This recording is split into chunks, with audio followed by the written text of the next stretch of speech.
Viewers, আপনার টিভির CC ক্যামেরার ফুটেজ কিভাবে মোবাইলের সাথে কানেক্ট করবেন অ্যাপসের মাধ্যমে, সেই প্রসেসটি আজকে দেখাবো। তো আমার সাথেই থাকুন, ভিডিওটি কন্টিনিউ করুন। প্রথমেই আপনার মোবাইলে প্লে স্টোরে যাবেন, গিয়ে সার্চ বারে লিখবেন DMSS।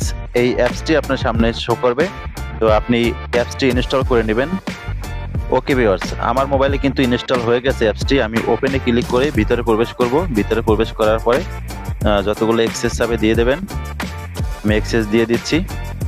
অ্যাক্সেস দেওয়ার পর এই যে টিক মার্কটা আছে এখানে ক্লিক করে দেবেন। ক্লিক করে পরে কান্ট্রিটা সিলেক্ট করে দেবেন। আপনি কোন জায়গাতে আছেন, আপনি যেই জায়গাতেই আছেন সেই কান্ট্রিটা সিলেক্ট করে নেবেন। আমি সৌদি আরবে আছি, তো আমি সেই সৌদি আরব কান্ট্রিটি সিলেক্ট করে নেব।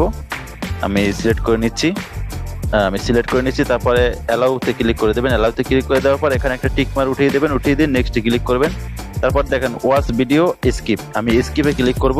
তারপর এই যে দেখুন উপরে ডান কর্নারে প্লাস বাটন আছে, এখানে ক্লিক করব। এখানে ক্লিক করে দেওয়ার পরে তারপরে SN স্ক্যান, এই উপরের অপশনটাতে ক্লিক করব। ওকেতে ক্লিক করে দেব। তারপরে ওকেতে ক্লিক করে দেওয়ার পরে তারপরে ওয়েল ইউজিং দি অ্যাপে ক্লিক করার সাথে সাথে বারকোড স্ক্যান করার একটি অপশন চলে আসবে। তারপরে আপনি মোবাইলটা রেখে দিয়ে আপনি সরাসরি আপনার টিভিতে চলে যাবেন। টিভিতে চলে যাওয়ার পরে আপনি এই মেইন মেনুতে ক্লিক করবেন। আমি মেইন মেনুতে ক্লিক করে দিচ্ছি। ক্লিক করে দেওয়ার পরে প্যাটার্ন লক থাকলে আপনি প্যাটার্ন লকটা আপনি খুলে নেবেন। আমি আমার প্যাটার্ন লকটা খুলে নিচ্ছি। খুলে নেওয়ার পরে দেখেন এখানে অনেকগুলো অপশন আছে। তার নিচে দেখবেন নেটওয়ার্ক নামে একটা অপশন আছে, এখানে আপনি ক্লিক করে দেবেন। এই নেটওয়ার্কে ক্লিক করে দেওয়ার পরে দেখেন উপরে কিন্তু এই যে TCB এই অপশনটাতে উপরে সর্বপ্রথম যে অপশনটা আছে এখানে ক্লিক করে দেবেন। ক্লিক করে দেওয়ার পরে দেখেন আমার কিন্তু ক্যামেরাটা অনলাইন করা আছে, ওয়াইফাই লাইন সংযুক্ত আছে, যার কারণে আমাকে আর সেটিংস করতে হচ্ছে না। আপনি যদি সেটিং না করা থাকলে তাহলে মেইন ডিলেতে ক্লিক করে আপনি সেটিংটা করে নেবেন। তারপরে দেখেন সর্বনিচে একটা অপশন আছে P2P। এই P2P তে ক্লিক করে দেওয়ার পরে কিন্তু স্ক্যান করার যে বারকোডটা আছে সেটা কিন্তু চলে আসবে।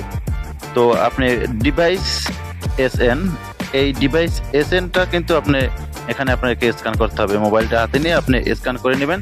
তারপরে নেক্সটে ক্লিক করে দেবেন। ঠিক আছে, নেক্সটে ক্লিক করে দেওয়ার পরে আপনার কিন্তু এখানে কানেক্টের একটা অপশন চলে আসবে।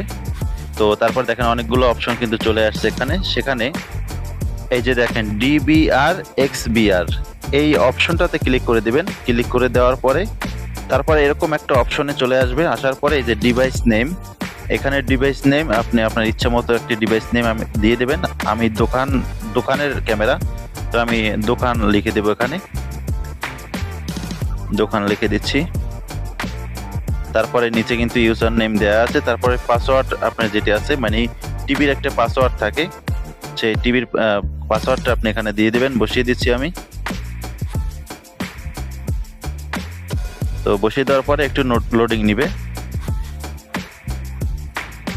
এই যে দেখেন তারপরে কিন্তু এটা কিন্তু সাকসেসফুল হয়ে গেছে, গ্রিন টিক উঠছে। তো তারপরে এই যে ব্যাকে গেলেই কিন্তু ক্যামেরাটা আপনার চলে আসছে। ঠিক আছে, তো এভাবে চাইলে কিন্তু আপনি আপনার যে টিভিতে যে ক্যামেরাটি আছে সেটি মোবাইলের সাথে অনলাইন করতে পারেন। আপনার মোবাইলের মাধ্যমে আপনি কিন্তু ঘরে বসে বা আপনি বিদেশে থাকলেও কিন্তু আপনি সেটা দেখতে পারবেন, বা বিদেশের থেকেও যদি এই ক্যামেরাটা সেটিং করেন আপনি বাংলাদেশে বসেও এটা দেখতে পারবেন। তো খুব সহজেই সেটিংটা দিয়ে দিলাম।